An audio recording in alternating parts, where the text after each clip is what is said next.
L'homme que je me présente à vous révéler aujourd'hui est à ce jour la référence de la réussite guinéenne. Quand vous fréquentez les rues de Conakry, il y a un seul nom qui revient à tout moment. Bakary Diaby, Bakary Diaby, Bakary Diaby. Lorsque vous prenez le soin de rencontrer le père d'Aloua au niveau de la Côte d'Ivoire, il y a un nom qui ressort de sa bouche, M. Bakary Diaby.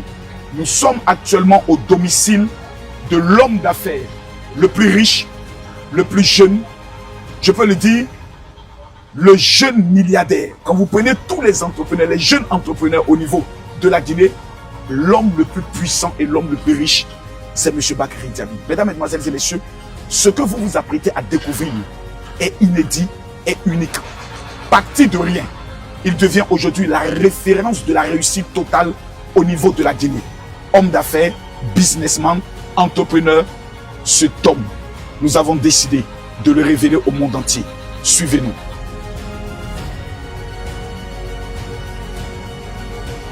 Nous sommes dans le quartier le plus magnifique de Conakry. Nous sommes au domicile de l'un des hommes les plus puissants de la Guinée, M. Bakary Diaby. Nous sommes dans l'une de ses résidences. Ce qui me marque chez cet homme, c'est sa famille. Dieu lui a donné une famille exceptionnelle. Nous sommes dans l'une de ses résidences. Toc, toc, toc. Oui. Président. Oh, Général. Ah, président. Bonjour. Bonjour. Et le week-end? Ça se passe très bien. En Côte d'Ivoire, c'est 3. Oui, en Côte d'Ivoire, c'est 3. Voilà. En France, c'est 2. C'est 2. Voilà. Et en Guinée? En Guinée, on fait 3, comme la Côte d'Ivoire. Super.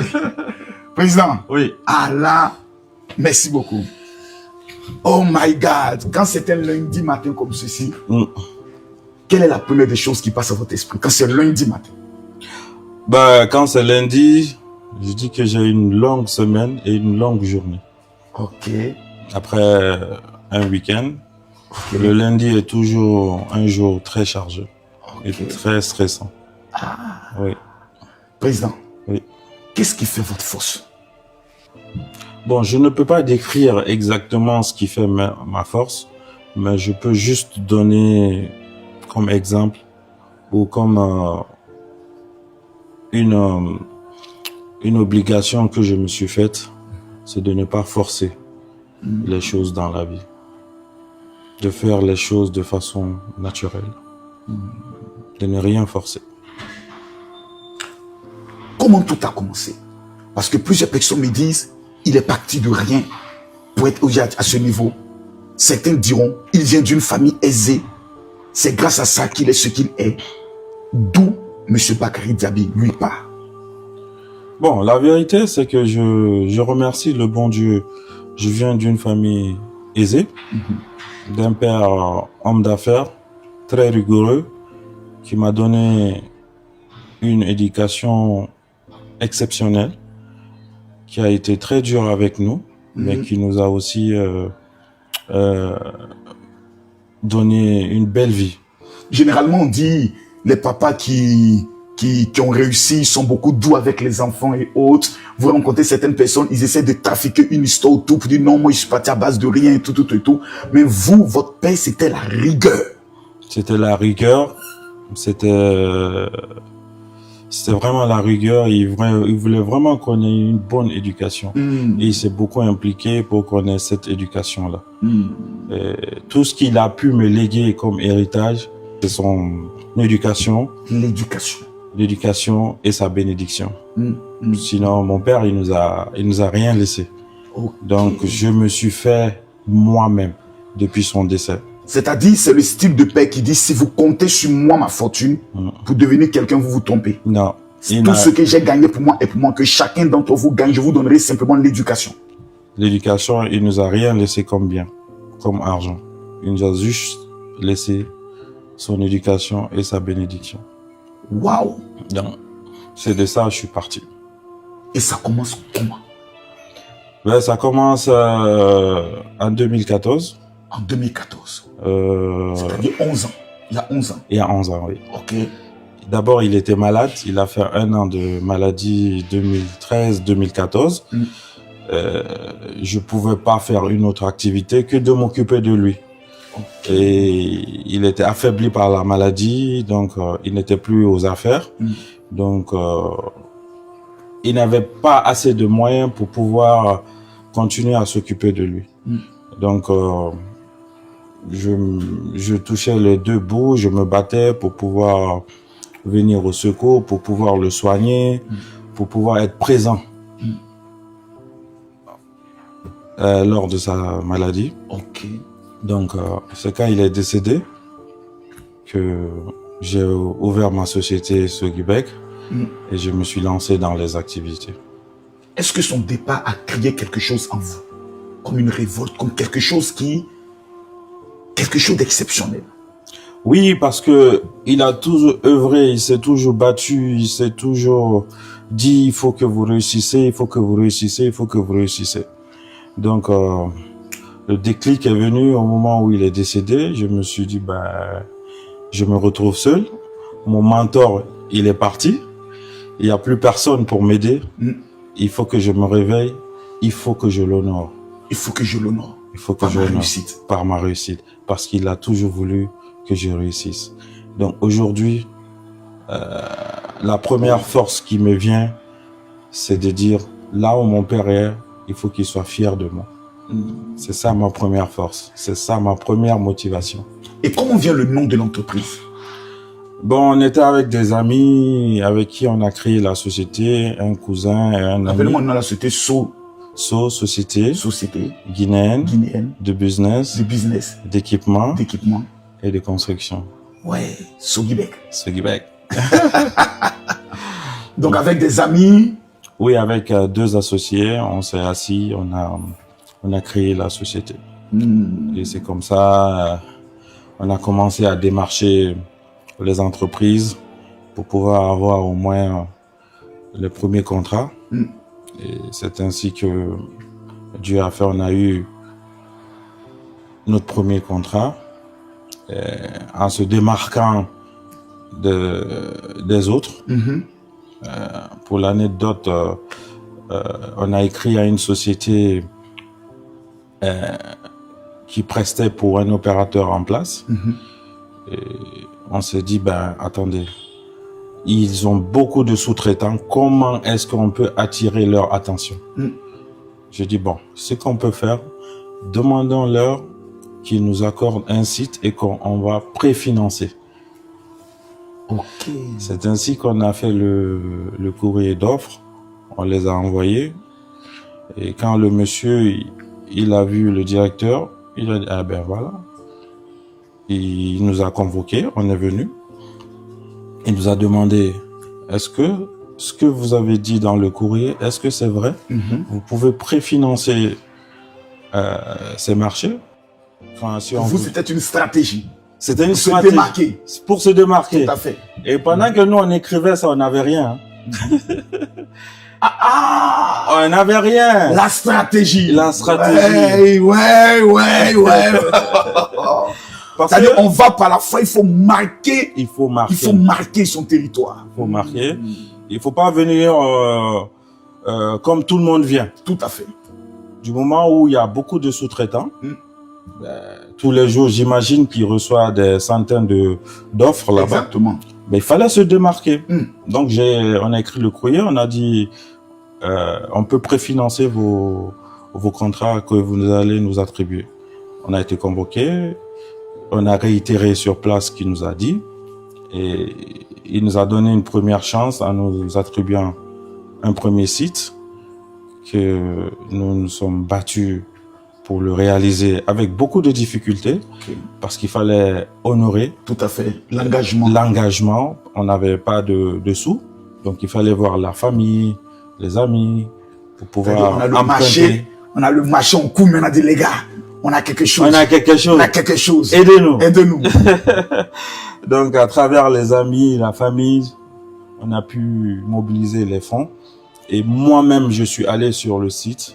J'ai participé à la réalisation de ce site, dont on a fait... Comme un ouvrier même. Comme un ouvrier même sur le site. Donc on a réalisé à un temps record avec une qualité exceptionnelle. Wow. C'est ainsi que tout est parti. On a eu un deuxième contrat, troisième, quatrième. Donc, si on veut définir aujourd'hui la société Sogibek, rapidité dans l'exécution, qualité dans l'exécution, Oui, pour marquer le client. c'est ça. Vous souhaitez marquer, faire une différence exceptionnelle de toutes les autres entreprises au niveau de la Guinée. C'est ça. C'est ce que le client il demande. Le client il demande la rapidité, il demande la qualité. Donc si tu arrives à l'offrir ça, tu as eu le client.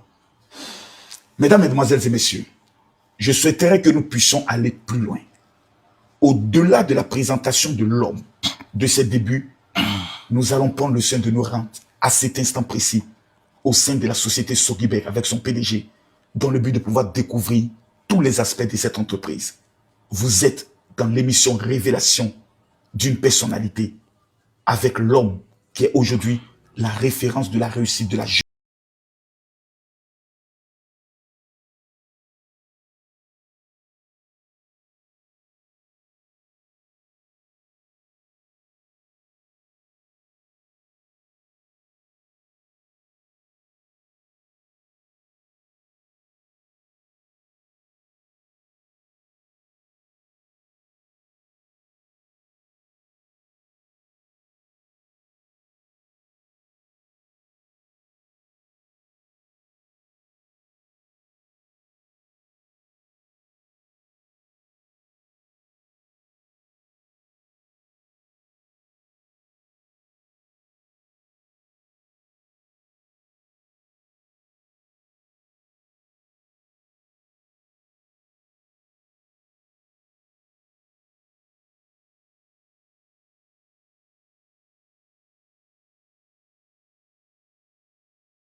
Vous qui êtes un homme d'affaires, vous qui êtes un chef d'entreprise, comment vous voyez la Guinée d'ici 10 ans?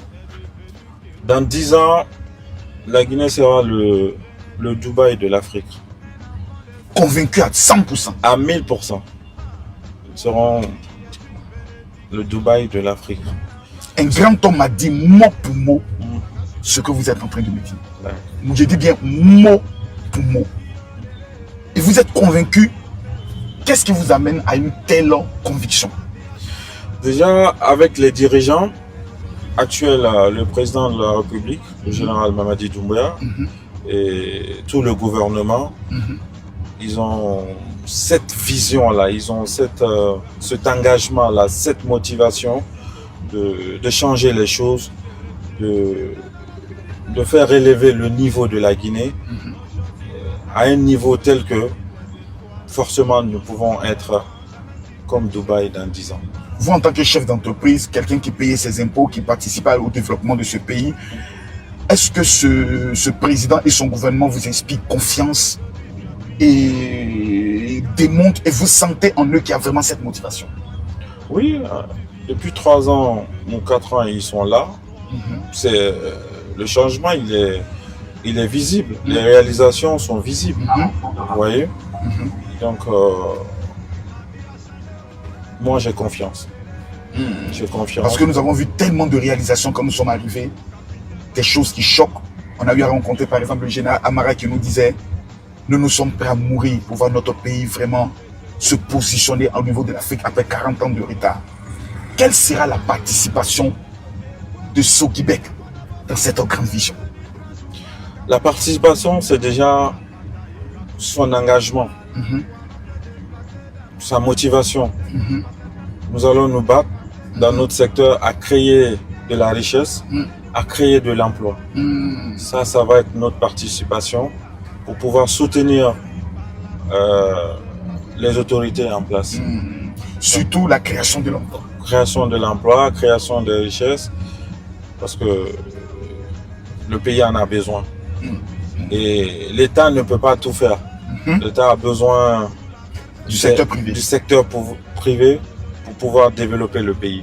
Je rappelle au niveau du patronat qu'il n'avait jamais existé au niveau de la Guinée un seul patronat uni.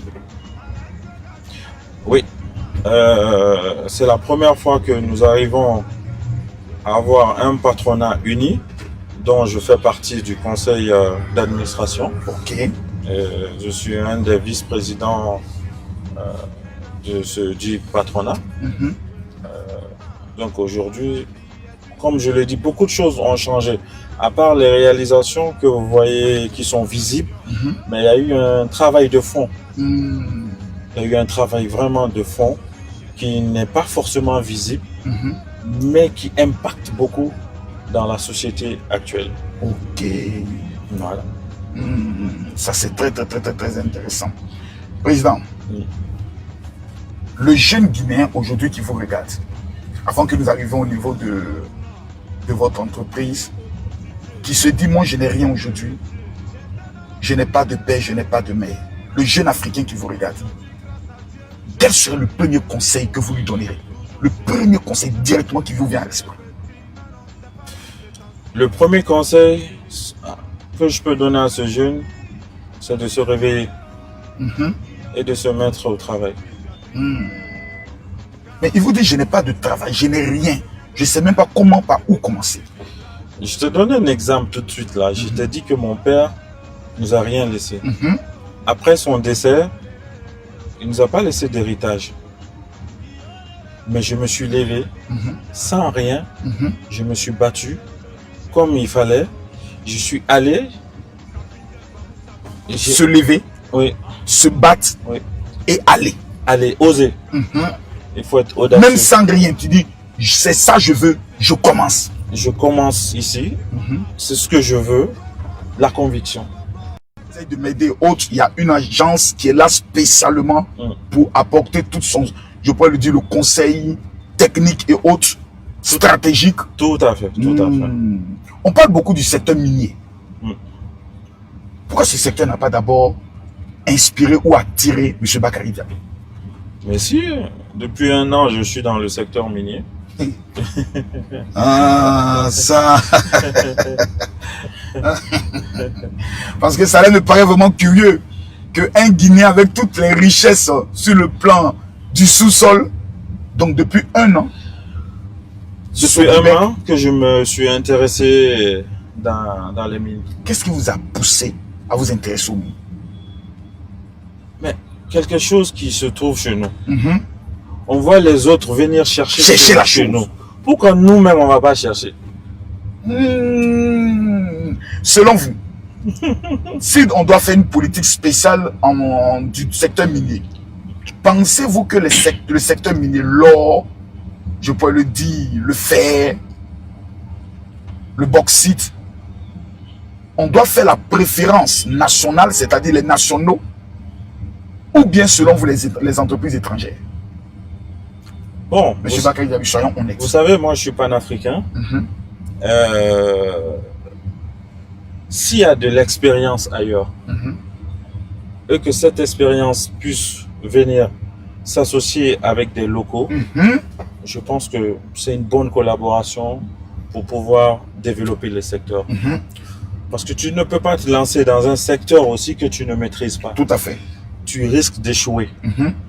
Donc, si comme ça s'est passé au niveau du Zimbabwe. Voilà. Beaucoup ne maîtrisaient pas, on les a tous tout donné. Voilà, ils n'ont pas pu. Mais si l'expertise est ailleurs, que tu sois ivoirien, tu sois nigérien, tu as l'expertise, tu viens, tu collabores avec un Guinéen. Donc, pour vous, c'est plus panafricain. Panafricain. Même ailleurs, hein. Même ailleurs, nous on a juste besoin de l'expertise et de soutien pour pouvoir développer. Il ne faut pas être aussi trop gourmand sans pouvoir maîtriser ce que tu es en train de faire. Mais des secteurs stratégiques tels que l'or, est-ce que vous pensez que des Américains, des Anglais doivent venir implanter des mines dans le secteur de l'or, partir avec notre or chez eux, tandis que nous avons besoin par rapport pour soutenir l'économie et la banque centrale, nous avons besoin plus de l'or. Vous aujourd'hui, si vous devez conseiller le président de la République, le président est présent, il est devant vous, le président Mamadi Doumbia, il vous dit, monsieur Bakary Dabi, l'or est stratégique. On confie plus les licences, les permis aux Guinéens, aux Occidentaux. Qu'est-ce que vous répondez au président? Déjà, vous savez, l'or, il y a plusieurs façons de production d'or. Il y a la façon artisanale, la façon semi-industrielle et la façon industrielle. Donc, quand c'est artisanal, je pense que ça, c'est toute la couche. C'est plus facile d'exploiter l'or. Plus on avance, plus c'est compliqué. Et les Occidentaux dont vous parlez, quand ils viennent pour prendre un permis, ils ne le gagnent pas de façon gratuite. C'est moyennant des redevances. Et chaque or qu'ils extraient, je pense bien, si je ne me trompe pas, il y a des taxes à payer. Par rapport... Qui revient à l'État. Qui revient à l'État. Donc, c'est pas gratuit. Ils viennent pas pour nous exproprier ou pour nous prendre nos biens et ramener chez eux. Je pense qu'ils viennent avec il y a des conditions, il y a des règlements bien précis. Ce que je peux dire au président, c'est de plus privilégier les Guinéens pour que eux aussi ils puissent être des leaders. Quelque chose qu'on a chez eux, on a chez nous. Ce n'est pas acceptable qu'on n'ait pas des leaders mondiaux. Comme au Nigeria. Voilà. Dans le pétrole, par exemple. Tout à fait. Au Nigeria, tu vois des Dangote aujourd'hui. Dangote qui est vraiment un leader dans le pétrole dans le monde. Mais en Guinée, nous n'avons pas un leader, que ce soit dans la bauxite ou dans l'or, qui existe. Donc, je demande au président de la République de créer des Guinéens qui puissent être des vrais leaders avec un accompagnement de l'État. Qu'on puisse dire que dans le domaine de l'État, s'il y a 10 Africains, que les Guinéens fassent partie des 10, ainsi de suite dans la bauxite. Voilà. Mais je pense que le travail est en train d'être fait. Parce que j'ai vu que tout dernièrement, plus de 200 licences qui ont été retirées à certaines entreprises qui ne respectaient pas, je pourrais le dire, leurs engagements et autres. Est-ce que ça vous a... La décision du président vous a surpris? Non, parce que c'est ce que je vous disais, que le président, il fait beaucoup de travail qui n'est pas forcément visible, qui ne sont pas des routes et tout. Ce sont des travaux. Ce sont des travaux. C'est un travail de fond. Un travail de fond. De fond qui est en train de sa dignité. Sa dignité. Tu ne peux pas avoir des permis ou des licences où tu ne travailles pas, où tu ne l'exploitent pas. C'est un manque à gagner pour le pays. C'est ce que je disais. Je dis quand les Occidentaux ont des permis, ils ne l'ont pas gratuitement. C'est moyennant des redevances et des taxes. Et s'ils ont qui ne travaillent pas, c'est un manque à gagner pour le pays. Donc c'est un nettoyage que le gouvernement a entrepris aujourd'hui dans le secteur minier pour pouvoir assainir.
Je sais que beaucoup de monde qui vient derrière lui ici, je sais pourquoi ils viennent. Parce que M. Bakary, c'est un homme généreux qui a un grand cœur, qui fait beaucoup de choses pour les gens, pour la réalisation de leurs problèmes en fait. Donc on est très satisfaisant pour ça, de ce qu'il fait. Donc je m'occupe de tout. Je m'occupe de la réception. Bon, en un mot, je m'occupe de tout le monde en fait. M. Bakary Diaby est le président directeur général de la Sogibek SA, un entrepreneur très aguerri, surtout dynamique dans ses engagements. Sur le plan social, un homme doté d'une motivation et d'une ambition sans faille pour le développement de son pays. Et surtout très à l'écoute au sein de sa communauté. Et puis voilà, je me retrouve après pratiquement 1 an, dans l'exercice de mes fonctions, au sein du poste de la direction technique. Son dynamisme, sa motivation, son engagement, c'est un modèle pour la jeunesse, et surtout sa loyauté. Dem Fatoumata, je suis la directrice générale adjointe de Sogibek. Vous savez tous déjà c'est quel genre de personne il est, toute la Guinée sera unanime dessus. Je pense que c'est une bénédiction pour nous d'avoir un patron comme le nôtre. Je fais une confidence déjà, il n'accepte pas qu'on l'appelle patron. Il ne veut même pas qu'on l'appelle monsieur. Il demande qu'on le tutoie aussi. Donc pour moi, c'est une bénédiction d'être là et d'avoir un partenaire de travail comme monsieur Diaby, parce qu'il dit, écoute, on n'est que des collaborateurs ici, il n'y a pas de patron. Donc franchement, c'est une bénédiction pour nous. Et je connais pas, moi, tout le temps je lui taquine, je dis, en fait, j'ai eu une chance d'être ici. Et dès que je suis sortie de l'université, j'ai commencé directement ici et ça fait 10 ans que je suis là. 11 ans en mars dernier. Wow. Donc, il aime souvent me dire, Mata, tu es mon produit fini. Je l'accepte parce que c'est une chance de travailler avec un monsieur comme monsieur Diaby. Je lui disais tout le temps à nos années antécédentes, je disais, je connais pas un meilleur commercial que monsieur Diaby en Guinée. C'est quelqu'un, quand il veut quelque chose, il le prend. Il va le chercher. Et ça, c'est quelque chose qui me fascine. Et moi, pas pour me flatter, hein, j'ai été commerciale jusqu'à l'année dernière. Je pense qu'il n'y a pas un marché que je peux voir et puis je vais pas aller le prendre. Et ça, c'est grâce à lui. Donc, Monsieur Diaby, un seul mot pour le décrire, c'est la perfection, en fait. C'est la persévérance en personne. Donc, je profite de la caméra. J'espère que je peux profiter de la caméra pour lui dire merci pour tout. Merci de faire de moi la femme que je suis et de me donner l'opportunité d'avoir cru en moi. Parce que quand quelqu'un sort de l'université et que tu lui ouvres les portes de ton entreprise et que la personne arrive à gravir des échelons, j'ai commencé en tant qu'assistante et là, je suis directrice adjointe. Donc, c'est quelque chose d'appréciable et je lui remercie pour ça. Merci du fond du cœur. Alors moi c'est Mohamed Diaby, je suis le directeur du contrôle interne de Sogivec. Bakary Diaby est un entrepreneur acharné et dévoué. Et c'est quelqu'un qui met vraiment le social en avant, qui pèse beaucoup. Je dirais s'il faut mettre sur une échelle en pourcentage, le social peserait disons 30%, voire 40% dans le contenu en tant que Bakary Diaby. Après il y a le travail évidemment. C'est quelqu'un, je pense que même moi, plus jeune que lui, il est très dynamique. Il faut suivre Bakary Diaby une journée complète pour voir tout ce qu'il a à faire. On le surnomme deux fois que c'est un robot. Il peut se réveiller à 2h du matin et faire des allers-retours dans le cadre du boulot. Donc il s'investit énormément et tout ce qu'il fait dans ce sens, il aime la jeunesse, c'est surtout ça. Donc pour résumer Bakary, je dirais Bakary c'est le social, c'est la jeunesse, c'est le travail. Chef, Oui, qui êtes-vous? je suis Mamoudou Diawara. Ouais. Ça avec toi, j'ai beaucoup parlé. Oui, bien sûr. Communément appelé Aristo Diawara. Je suis le responsable de la communication et chargé de mission de M. Bakary Diaby. Waouh! Ouais. Chargé de communication et chargé de mission. Oui. Donc on m'appelle souvent le bras droit. Parce que j'ai vu une vidéo avec le père d'Aloa. Oui. Oui. On parle beaucoup de la générosité de M. Bakary Diaby. Oui. Est-ce que c'est vraiment réel? Parce que vous voyez beaucoup de gens en tant que chargés de mission. Souvent, c'est vous qui êtes en charge d'aller remettre certains dons et autres. Depuis 5 ans, je suis avec ce monsieur. J'ai fait le monde avec lui. Il y a peu de continents où je n'ai pas mis pied avec M. Diaby. Depuis 5 ans. Je l'ai trouvé déjà dans son monde de voyage. Depuis 5 ans, étant son chargé de mission, moi, je suis dans 90% de ses missions. Et partout où le monsieur passe, je le dis, c'est pas pour le flatter. Une fois, je lui ai posé la question, je dis, tu as quoi? Tu as quoi en toi? Pourquoi partout on part, il y a du monde autour de toi? Mais même, je vous dis, même en Chine, ou je sais pas où tu veux, dès qu'il rentre, tu vois au minimum les 15-20 Guinéens qui viennent autour de lui. Il satisfait tout le monde. Partout on arrive, les étudiants. Appelez-moi les étudiants guinéens. Allons à l'ambassade de Guinée. Il est là pour tout le monde. C'est pas en fait.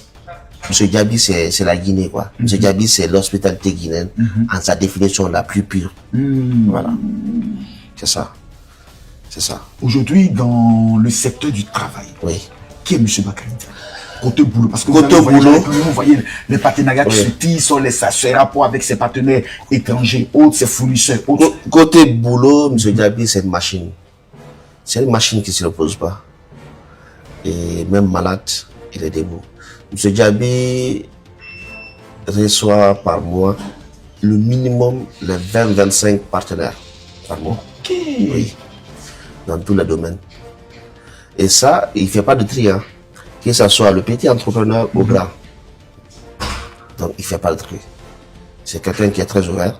Il est prêt à écouter tout le monde, à écouter toutes les propositions d'affaires. Mais en matière de business, c'est quelqu'un de très rigoureux aussi.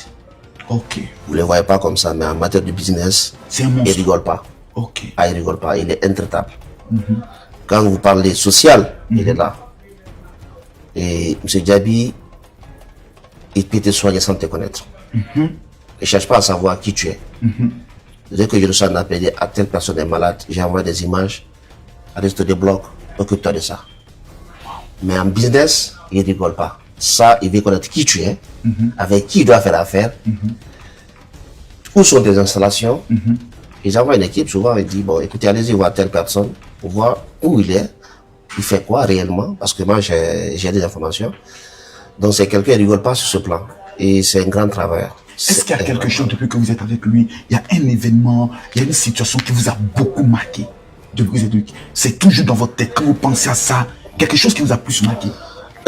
Quelque chose qui m'a plus marqué, M. Djabi, en fait, il y a tellement, il fait 35 ans, j'ai vu beaucoup d'actions, beaucoup de choses qui m'ont vraiment marqué. Qui m'a dit que j'ai une chance. Vous savez, c'est une chance de rencontrer des gens comme ça. Oui. Des gens comme M. Djabi, c'est vraiment une chance. Le respect, ouais, comment il me parle? Tout à fait. Avec beaucoup de Avec de respect, avec beaucoup d'admiration. de considération. De considération. Il fait jamais tout ce qu'il fait, si c'est dans mon domaine, il demande. J'essaie des fois, il peut le faire, mais non, il fait avec moi. Et ce qui m'a marqué, c'est surtout son grand respect par rapport aux collaborateurs. M. Djabi a du respect pour tout le monde. M. Djabi est là pour tout le monde. C'est pas le patron qui Le vient dernier crier sur les planton gens. qui est là, s'il tombe malade, M. Djabi est là pour lui. Si ça arrive à un certain niveau, il se déplace, il va aller jusqu'à chez lui. Même si c'est dans un tour, le collaborateur est, M. Djabi, que toute la Guinée parle, il vient chez lui. Même si c'est le Le monsieur qui nettoie ici, là, il peut aller chez lui, il vient chez lui, s'il est malade, ou s'il a un baptême. Waouh. Ouais, c'est pour ça, ici, ces travailleurs sont vraiment à 1000% pour lui. Ils sont prêts à 1000% pour lui. C'est pas que le salaire qu'il a dit. Il a créé un autre lien social. L'humain, il a instauré l'humain entre lui et ses collaborateurs. La famille, si c'est une famille. C'est vraiment une famille. Merci beaucoup. Merci. Aristo, Merci, monsieur Bakoso. que Dieu te bénisse. Bienvenue en Guinée. Tu es chez toi. Comme il a dit, tu es chez toi. Et nous sommes avec toi. Merci Merci beaucoup. mon frère. Que Dieu te Merci, mon bénisse. Bonjour, je me nomme Ousmane Sampil, PDG du groupe Marinex. Marinex Group est une société guinéenne, 100% guinéenne, fondée par des Guinéens, qui exerce dans le domaine du BTP, de l'énergie et de la sécurité. Aujourd'hui, nous existons depuis 2010. Nous avons à peu près 185 employés guinéens qui ont une moyenne d'âge de 25 à 38 ans. Donc, ce qui montre que c'est une entreprise jeune et de là ressort notre dynamisme. Monsieur Bakary Djabi, le BAC, comme j'appelle l'appeler personnellement, est mon frère jumeau, mon ami, mon confident, mais est aussi un modèle pour tous les jeunes, même moi. Bakary est un modèle de résilience, de compétence et surtout, il incarne cet espoir guinéen qu'aujourd'hui le président Mamadi Doumbouya cherche à mettre en avant. Je le connais depuis toujours. C'est mon frère jumeau, comme tout le monde le dit en Guinée. Mais personnellement, moi-même, je suis en admiration devant ses actes, devant son comportement et devant le sacrifice quotidien qu'il fait pour cette jeunesse guinéenne. Bakary, aujourd'hui, est quelqu'un sur lequel je dirais, mon général, dans quelques années, il faudrait faire un film ou écrire un livre sur lui pour qu'il soit une source d'inspiration. Il se bat matin, midi et soir pour hisser la jeunesse guinéenne très haut. Vous constaterez qu'il son travail de mécène, il le fait partout. Dans les médias, les cas sociaux, les orphelinats, le monde culturel qu'il aide énormément. Cela est pour lui sa manière de contribuer au développement de son pays. Nous nous battons pour être des modèles pour ce pays. Sur ce, je demanderai encore, même s'ils le font déjà, je demanderai le concours de l'État pour pouvoir vraiment aider, surtout Sogibeg, la société de M. Djabi, qui est en train de faire un travail remarquable sur le réseau urbain routier de Conakry. Il fait beaucoup de travaux, je sais que ce n'est pas facile, mais je dirais à l'État qu'aujourd'hui, nous avons compris le mécanisme. Et surtout, M. Djabi a compris le mécanisme. Nous lui tirons le chapeau et je demande humblement à l'État de pouvoir l'accompagner dans cette lancée. Parce que c'est eux qui peuvent nous rendre forts. c'est eux qui peuvent nous aider à compétir. L'exemple très frappant, aujourd'hui quand vous prenez le président Macron, quand il voyage pour aller dans des pays, il voyage avec le CAC 40, il voyage avec des entrepreneurs français. Donc nous demandons la même chose à l'État, qui sont nos pères et aussi qui peuvent être nos ambassadeurs pour qu'on soit leurs ambassadeurs aux yeux du monde et créer cette force économique qui sera une force guinéenne.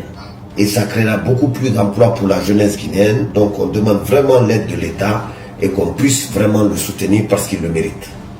Mesdames, Mesdemoiselles et Messieurs, nous sommes au niveau de l'entreprise Sogibek, dirigée par le président Bakary Diaby. Excellence. Bonjour, général. C'est un honneur. Parcours, aujourd'hui, maintenant nous sommes au niveau de votre entreprise. Nous allons parler sur le plan technique. Sogibek, c'est quoi exactement? Sogibek, créé en 2014, signifie Société guinéenne de business d'équipement et de construction. Nous évoluons dans le domaine des travaux publics, des télécommunications, des mines. Voici les secteurs où... Travaux publics, oui, mines oui, et télécommunications. Exactement. Quand on prend le secteur des travaux publics, c'est dans quel secteur type vous fonctionnez? Bon, nous réalisons la construction des bâtiments administratifs, des écoles. Nous construisons des routes. Des routes. Des routes. Parce qu'actuellement, la Guinée est en plein chantier. Nous sommes en plein chantier. Donc, dans le domaine des travaux publics, ce sont les différents domaines. Ok. Sur le plan des mines, vous m'avez dit tout à l'heure que ça fait 1 an que vous êtes impliqué dans ce secteur. Dans quoi Sogibek opère exactement? Bon, là, nous avons une mine d'or que nous cherchons à développer. Et une mine de bauxite que nous sommes en train d'explorer pour pouvoir avoir les permis d'exploitation. Donc, nous sommes en phase d'étude pour le moment. L'or, bauxite. Ce qui sous-entend que s'il y a des Nigériens, des Maliens, des Burkinabés, des Ivoiriens, des Centrafricains, des Camerounais, qui souhaiteraient investir aussi dans le domaine de l'or et de la bauxite, ils peuvent signer un contrat de partenariat avec Sogibek. Oui, ils peuvent. On peut cibler des domaines que nous pourrons développer ensemble. Ce qui veut dire que Sogibek est ouvert pour des partenariats. On est très ouvert. Déjà, nous travaillons avec la Chine sur d'autres mines qui existent actuellement. Quelqu'un a des milliards, il souhaiterait investir dans le domaine de la bauxite ou dans le domaine de l'or et veut entrer dans le capital ou bien signer un contrat de partenariat avec Sogibek. Est-ce que techniquement parlant, c'est possible? Oui, c'est possible. Il ne s'agit pas seulement d'avoir les milliards. Il faut que nous cherchions à savoir qui es-tu avant d'abord de collaborer ensemble. Il faut que nous allons effectuer des QIC sur toi, c'est-à-dire des enquêtes sur toi pour connaître la moralité de l'entreprise, les origines de fonds, si vous n'avez pas de condamnation, si vous n'êtes pas interdit dans le monde, dans quelque chose d'illicite, donc dans le blanchiment, le terrorisme. Donc nous veillons à respecter ces principes-là. Super. Ouais. Quand nous prenons le côté maintenant de la technologie, de la communication et de la télécommunication, c'est quoi exactement? Donc, que fait réellement Sogibek? Nous réalisons les infrastructures télécom, c'est-à-dire nous faisons le déploiement de la fibre optique. Nous déployons aussi en construisant des sites pour les opérateurs en place, tels que les pylônes, les sites dans les zones très enclavées pour pouvoir diffuser le réseau là où il n'y en a pas. Au-delà de ces 3 secteurs clés, quand on visage Sogibek, au-delà de ces 3 secteurs clés, quelles sont vos perspectives, votre vision et vos projets? Ma perspective, c'est que déjà là, c'est d'être, le rêve de Sogibek, c'est d'être parmi les top 10 dans le monde. Ils ont à être une très grande entreprise dans le monde. Une référence. Une multinationale. Une multinationale dans le monde pour pousser d'autres jeunes Guinéens à rêver grand. à ne pas aller en exil ailleurs et les prouver que nous pouvons réussir chez nous, en Guinée, ici. Ça, c'est très intéressant. Le secteur du BTP est un secteur qui, aujourd'hui, touche toute l'Afrique. Tous les Africains, aujourd'hui, sont en train de rêver d'un développement assez extraordinaire. Vous nous avez indiqué que vous êtes dans plusieurs pays et autres. Est-ce que vous comptez, je peux le dire, déployer votre expérience dans ces différents pays? Par exemple, en Côte d'Ivoire, si l'État de Côte d'Ivoire vous fait appel, est-ce que vous avez, je peux le dire, l'expérience pour pouvoir exécuter certains marchés au niveau de la Côte d'Ivoire? Oui, bien sûr, parce que nous existons depuis, je pense, 10 ans, 11 ans maintenant. Tout à fait. Donc, nous avons assez d'expérience pour pouvoir se développer dans d'autres pays, pour pouvoir répondre à d'autres contrats ailleurs. Donc, nous le faisons déjà.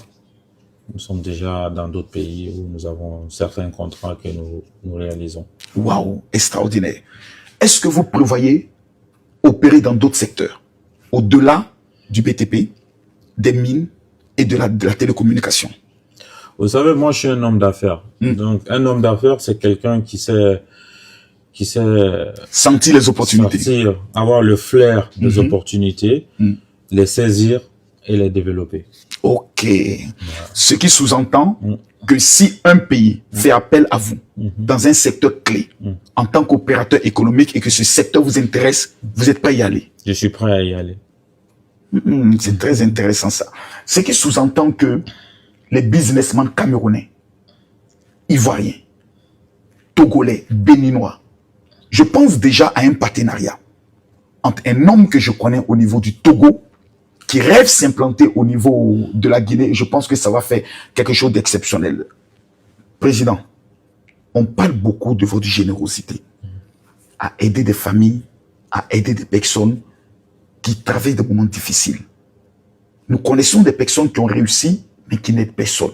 Pourquoi vous voulez, après tant d'efforts, prendre votre dû pour aider des gens? Pourquoi? Vous avez souffert pour avoir cela. Pourquoi vous le mettez à la disposition de certaines personnes qui travaillent des moments difficiles? C'est déjà ma nature. C'est ma nature. Et aussi, je pense, ça vient de la famille aussi. Mon père a été une personne très généreuse. Tout ce qu'il a gagné, il a aidé les gens, il a donné aux gens. Et aussi, je suis né comme ça. Je pense que je fais de mon mieux. Et ça me fait vraiment plaisir d'aider les autres. Je vois que quand vous parlez plus de ça, vous avez beaucoup de réserves. Parce que dans la plupart de tous les événements où je suis passé, un nom revenait à tout moment dans les remerciements, M. Bakary Diaby. Que ce soit les universités telles que l'université Songon de Conakry, d'où vous serez l'un des parrains de la promotion qui prendra le soin de sortir. Nous avons été à la cérémonie, je pourrais le dire, des femmes au niveau de l'hôtel Noum et autres. Que recherche exactement M. Bakary Diaby? Bon, je recherche pas grand-chose. Hein. Comme je t'ai dit au début de l'émission, que je ne force rien. Je fais les choses de façon naturelle et désintéressée, de façon spontanée. Je n'attends rien en rendant service à mon prochain. Je n'attends rien. Et je pense que c'est un devoir pour moi d'aider mon prochain. Parce que c'est ce que Dieu nous demande. Et c'est ce que nous essayons de faire. Je ne suis pas parfait. Je fais de mon mieux. On a pris le soin d'écouter vos collaborateurs. Beaucoup parlent de vous avec beaucoup d'émotion. Beaucoup parlent de vous avec beaucoup de passion. Qui est M. Bakary Diaby vis-à-vis des personnes avec lesquelles il travaille? Bon, vous savez, un homme rigoureux ou un homme attentionné ou un homme ouvert? C'est quoi votre secret? Déjà, je suis quelqu'un qui a du mal à parler de soi-même. Je ne sais pas parler de moi-même. Parce que je préfère qu'on parle de moi, de ce que je suis. Je suis quelqu'un de ouvert quand même. J'essaie de m'adapter à toute situation qui s'impose pour moi. Et à prendre toute personne que j'ai en face de moi, que tu sois chrétien, que tu sois musulman, que tu sois un bandit, que tu sois un fou, je m'adapte à toi, à ce que tu es, à ce que Dieu t'a fait. C'est ça, c'est comme ça que je suis. Je ne rejette personne. Monsieur Bakary Dabi est un homme marié. Combien d'enfants? Je suis marié, j'ai 5 enfants. 5 enfants. Oui, 3 filles et 2 garçons. Et 2 garçons. L'homme de famille, c'est qui? Parce que je pense qu'une fois, vos enfants rêvaient d'aller en vacances au niveau de la Côte d'Ivoire. Quel est le lien particulier entre monsieur Bakary Dabi et la Côte d'Ivoire? Déjà, au niveau... Avec la famille, c'est difficile. J'ai une vie de famille... je suis heureux d'avoir ma famille, mais j'ai une vie de famille difficile par rapport à mon emploi du temps, par rapport à mon travail. Je voyage beaucoup. Donc, des fois, j'essaye de faire comprendre ma famille que je travaille pour elle. C'est-à-dire préparer leur avenir. Préparer leur avenir. Pour qu'ils ne manquent de rien. Pour qu'ils ne manquent de rien. Que tous mes déplacements ou mon absence n'est pas due parce que je les aime pas, mais c'est parce que je prépare leur avenir. Donc, par rapport à la Côte d'Ivoire, c'est un pays que j'aime le peuple ivoirien. Ils m'ont toujours aimé depuis l'université en Occident.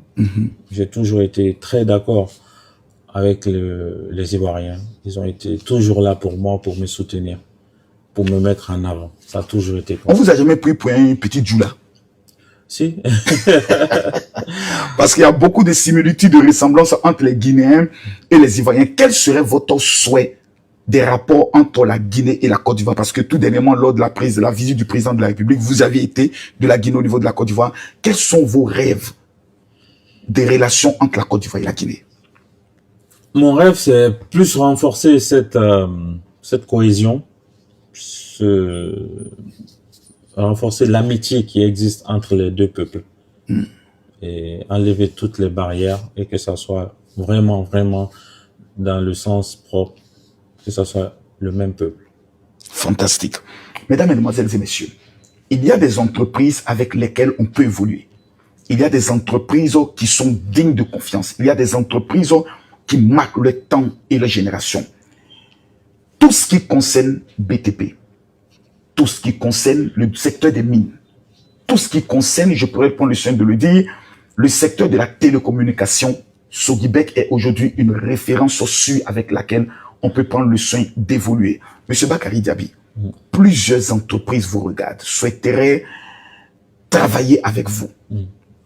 Quel serait le message que vous souhaitez donner aux chefs d'État, aux leaders d'entreprises et autres par rapport à Sogibek?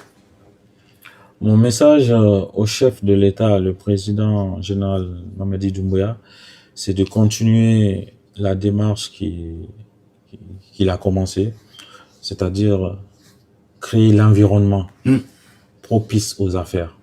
Déjà la paix, la quiétude sociale. Tant qu'on n'a pas ça, on ne peut pas parler d'affaires. Tout à fait. Donc, l'argent n'aime pas le bruit. L'argent n'aime pas le bruit. C'est pour ça à la banque, il n'y a jamais de musique. Il n'y a jamais de musique. Donc, de soutenir le secteur privé, de soutenir nous les jeunes pour qu'on puisse être vraiment des leaders en Afrique et dans le monde. Sans son soutien, le chemin sera très difficile pour nous. Nous sommes fiers d'être Guinéens. Nous sommes fiers d'avoir des autorités telles que lui.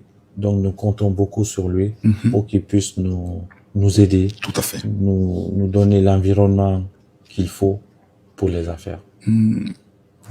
Aux autres multinationales qui souhaiteraient travailler avec vous, quel serait le message pour ces personnes? Le message, c'est que la porte de Sogibek, elle est ouverte. Et aussi, on est prêt à aller vers eux pour pouvoir tisser une relation de coopération ensemble, que ce soit en Guinée ou que ce soit ailleurs. Nous sommes une entreprise sérieuse, avec plein d'énergie, plein de motivation pour pouvoir relever tous les défis. Président, est-ce qu'il est possible d'avoir le contact de l'entreprise Sogibek pour toutes ces entreprises qui souhaiteraient tisser des partenariats, travailler avec vous ou vous confier même des marchés? Bien sûr, nous allons vous donner les contacts que vous allez mettre sur votre page si tu le veux bien. Le numéro que vous allez voir s'afficher n'est pas le numéro personnel du président Bakary Djabi. C'est le numéro pour tous ces États, que ce soit au niveau de la Côte d'Ivoire. Ces entreprises qui souhaiteraient venir s'installer au niveau de la Guinée pour faire un partenariat, je pourrais le dire gagnant-gagnant, vous contactez le numéro de téléphone. Pour toutes ces personnes qui souhaiteraient aussi avoir des équipements de télécommunications, des réalisations d'écoles, qui souhaiteraient investir dans le domaine, je pourrais le dire, du BTP, des routes, des ponts, vous avez une entreprise sérieuse avec laquelle vous devez travailler. Et c'est Sogibek. Président Bakary Djabi, nous vous remercions. Merci, mon frère. Un mot pour Père Daloa, quand même. Père Daloa, tu as vu la Maybach, tu as vu la maison, tu as vu l'entreprise. Tu es trop petit dans l'affaire là. Père, t'es dedans. Hein? Voilà, crie, voilà, porte les habits. Père Daloa est une personne géniale. Il a un bon cœur. Il a pas. Je le confirme. Et il est respectueux. Il est respectueux. Mais regarde la dernière fois ce qui s'est passé. On est dans la salle, Père Daloa allait se jeter devant le président. Ah oui. Mais j'ai eu peur pour lui. J'ai dit, personne ne s'attendait à ce coup-là de Père Daloa. Ouais. Comme il a eu le badge, il est rentré dans la salle. Et ce qui me plaît vraiment, c'est son côté humilité. Ouais. Même quand on essaie de crier sur lui, il a une manière tranquille, haute. Ouais, c'est vrai. Il est bon, hein. C'est bien. Il est bon. Merci, Père Daloa. Merci à toi. Merci, grand. Hein? Merci, boss. Merci, président. Merci d'être passé. C'est moi qui vous remercie. Et je vais plus te souhaiter bon séjour parce que tu es chez toi. Hein?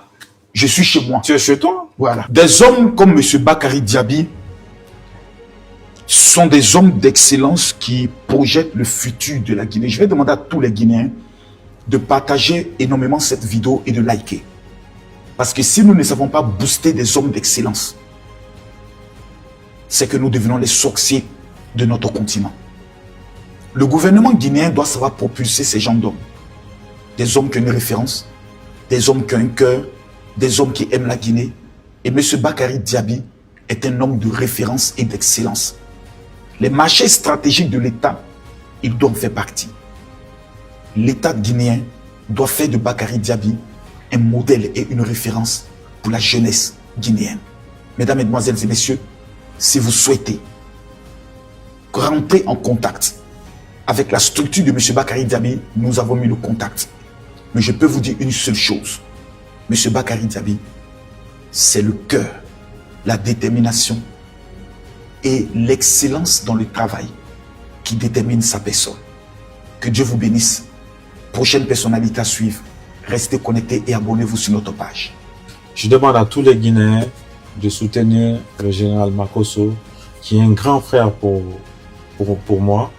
Il est là en Guinée. Tout ce qu'il est en train de faire, il le fait aussi pour la Guinée. Car il est en train de faire la promotion de notre pays. Il n'est pas là pour faire des injures ou pour critiquer des gens. Soutenons-le dans ce qu'il est en train de faire. Ça va dans notre propre intérêt.